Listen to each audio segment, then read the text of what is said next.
أعوذ بالله من الشيطان الرجيم. بسم الله الرحمن الرحيم. السلام عليكم ورحمة الله وبركاته.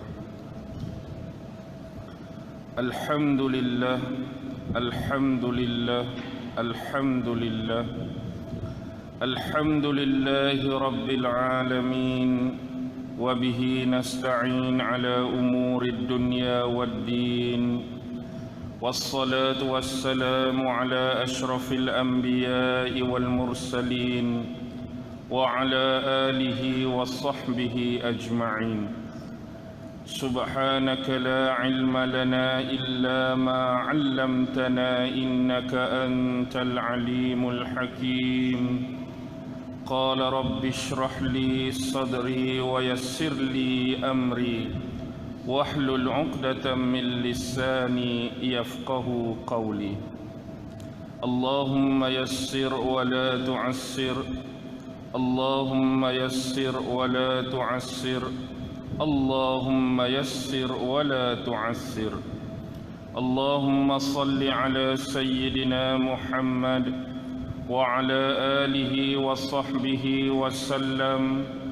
اللهم صل على سيدنا محمد وعلى آله وصحبه وسلم. اللهم صل على سيدنا محمد وعلى آله وصحبه وسلم. أما بعد. الحمد لله. Syukur kehadrat Allah Subhanahu wa ta'ala, kerana dengan limpah kurnia, rahmat, kasih sayang dan inayah daripada Allah Subhanahu wa ta'ala, alhamdulillah, pada pagi yang berbahagia ini kita sekali lagi dapat dipertemukan oleh Allah Subhanahu wa ta'ala di dalam masjid ini sesuai dengan ketentuan daripadanya. Mudah-mudahan majlis ilmu kita pada pagi ini diberi kerahmatan dan keberkatan dari sisi Allah Subhanahu wa ta'ala, insya-Allah.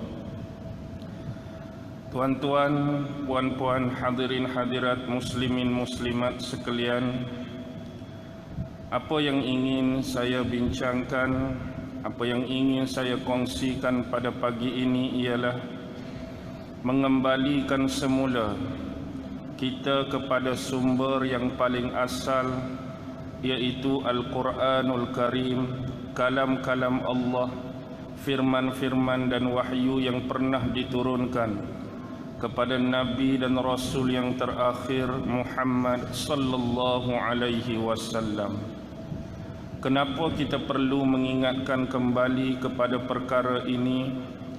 Kerana bila kita melihat keadaan sosial, keadaan masyarakat, keadaan muda-mudi yang sememangnya sudah semakin jauh daripada sumber dan pegangan kepada Al-Quranul Karim, begitu juga dalam pengamalan sunnah-sunnah daripada Rasulullah sallallahu alaihi wasallam. Seawal ayat-ayat Iqra diturunkan kepada Nabi Muhammad sallallahu alaihi wasallam di Gua Hira, menerusi perantaraan malaikat Jibril alaihi salam, kalimah Iqra itu sendiri mempunyai pengertian, pemaknaan yang cukup besar, bukan sekadar dari sudut bacaan. Bahkan Iqra sebenarnya meminta kita memahami. Daripada kalimah Iqra juga meminta kita untuk menghayati. Kalimah Iqra juga untuk kita mengkaji. Kalimah Iqra juga untuk kita menganalisis dan mengetahui sesuatu perkara dengan lebih detail dan lebih mendalam.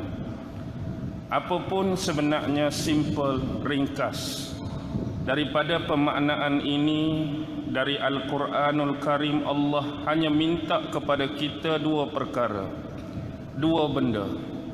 Yang pertama ialah tadabbur dan yang kedua ialah tafakkur. Menerusi tadabbur dan tafakkur, kita akan dapat melihat dengan sebenar-benarnya keindahan firman-firman dan ayat-ayat yang diturunkan oleh Allah Subhanahu wa taala kepada seluruh umat manusia. Bila kita berhadapan dengan ayat-ayat Allah Subhanahu wa taala, kita harus memahami bahawa ayat yang Allah bagi pada kita sebagai manusia ini terbahagi kepada dua jenis. Bukan di sini merujuk kepada ayat muhkamat dan ayat mutasyabihat, tidak. Tetapi yang ingin saya maksudkan ialah ayat-ayat yang berbentuk qauliyah dan ayat-ayat yang berbentuk qauniyah. Apakah dia ayat qauliyah? Apakah dia ayat qauniyah? Ayat-ayat qauliyah ialah kalam-kalam dan firman-firman Allah yang pernah diturunkan kepada sebahagian para nabi dan para rasul sebelum ini. Suhuf Nabi Adam ayat qauliyah, suhuf Nabi Idris ayat qauliyah, suhuf Nabi Syis ayat qauliyah, suhuf Nabi Ibrahim, suhuf Nabi Musa adalah ayat-ayat qauliyah.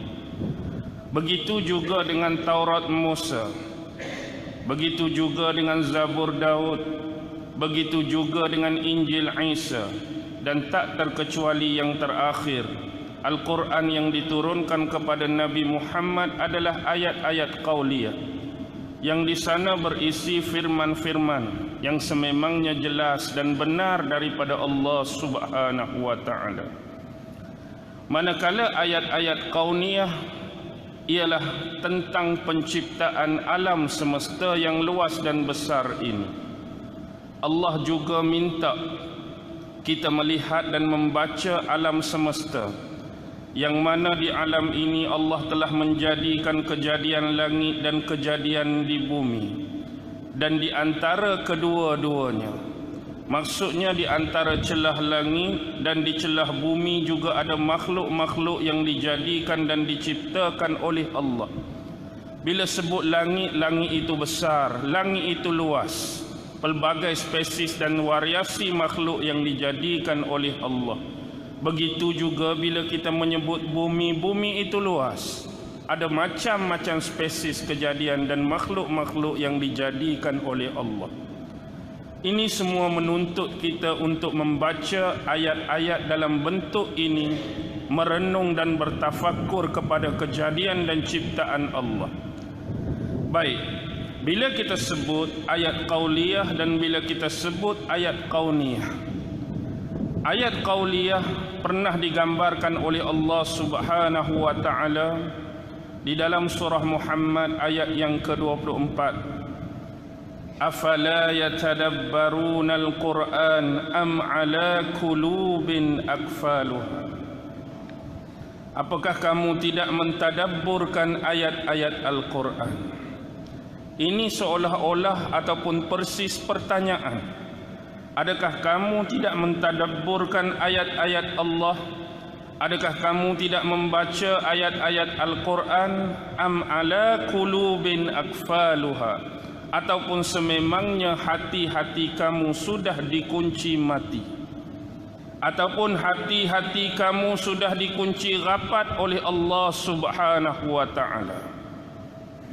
Bila datang frasa seperti ini, cuba tuan-tuan bayangkan bagaimanakah keadaan hati-hati dan jiwa-jiwa manusia yang dibuka oleh Allah dengan siraman cahaya-cahaya ilmu dan pengetahuan, menerusi hampir dan dekatnya mereka dengan Al-Quran, menerusi hampir dan dekatnya mereka dengan sunnah-sunnah Nabi. Dan bagaimana pula salah satu bentuk gambaran yang Allah bagi seolah-olah hati mereka ni dikunci mati, hati mereka ni dikunci rapat oleh Allah, memaknakan kepada kita betapa jauhnya mereka dengan panduan yang telah diberikan dan disediakan dari sisi Allah.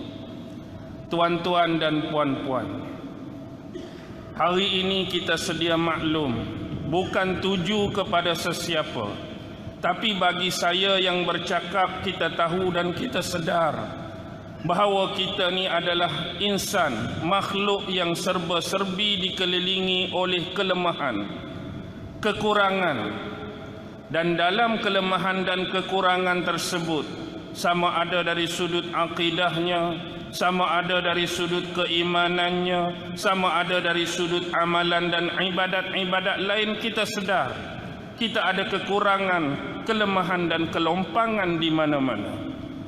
Dan kita juga sedar kita sering terdedah dengan apa yang disebut sebagai dosa-dosa besar dan dosa-dosa kecil. Kita juga sering terdedah dengan dosa-dosa yang Allah tutup aibnya sekarang, dan ada setengahnya telah dibuka kepada orang lain. Ini semua juga kita sedang hadapi. Walaupun demikian, alhamdulillah, dalam keadaan lemah dan kurang ini, Allah masih lagi meletakkan pada jiwa, pada hati dan pada perasaan kita suka kepada Al-Quran. Dalam hak duk lemah, hak duk kurang ni, Allah letak lagi dalam hati kita nak pegang Quran. Allah letak lagi dalam hati kita nak belik Quran. Allah letak lagi dalam hati kita nak muliakan Al-Quran. Allah letak lagi dalam hati kita nak baca Al-Quran. Allah letak lagi pada kita nak tajwid dan tarannumkan Al-Quran. Allah letak lagi kita nak mengamalkan isi-isi Al-Quran. Tapi bila sampai pada yang Allah sebutkan tadi, dikunci mati hati-hati mereka, kita bimbang satu masa, wal'iyazubillah. Macam mana agak-agak tuan-tuan dan puan-puan rasa kalau satu masa Allah matikan jiwa dan perasaan ni, bila tengok Quran kita rasa meluat kepada Al-Quran. Bila Allah kunci mati hati ni, bila dengar orang baca Al-Quran, benci kepada suara-suara yang mengeluarkan bacaan Al-Quran. Bagaimana kalau Allah kunci di suatu masa, orang-orang nak mengamalkan Al-Quran, orang-orang nak menjalankan undang-undang Al-Quran, kita jadi marah, kita jadi benci, kita jadi tak suka. Dengan bahasa yang mudah, apa saja yang keluar daripada Al-Quran kita lawan. Apa saja yang keluar dari Al-Quran kita tak suka. Apa saja yang keluar daripada Al-Quran kita rasa tak selesa. Jangan sampai Allah kunci hati-hati dan matikan hati kita terhadap wahyu-wahyu, terhadap perintah-perintah dan larangan-larangan yang terkandung di dalamnya. Dan benda ini sememangnya berlaku. Ada hati-hati manusia yang sentiasa disinarkan, dicerahkan di sisi Allah. Ada hati-hati yang sememangnya sudah dijauhkan. Tetapi begitulah resam kita sebagai manusia. Kalau kita mengikut panduan yang betul, alhamdulillah, ada ganjaran-ganjarannya untuk itu. Dan kalau kita tersilap, Allah masih lagi beri ruang. Allah masih beri peluang kepada kita untuk bertaubat, untuk kembali semula ke pangkal jalan. Jadi hari ini sama-samalah kita cuba sedaya upaya untuk menyedarkan roh-roh keimanan masing-masing yang selama ini mungkin kita terlalai, yang selama ini mungkin kita terleka dalam mengharungi kehidupan dunia ini. Apapun ini sebagai peringatan yang awal,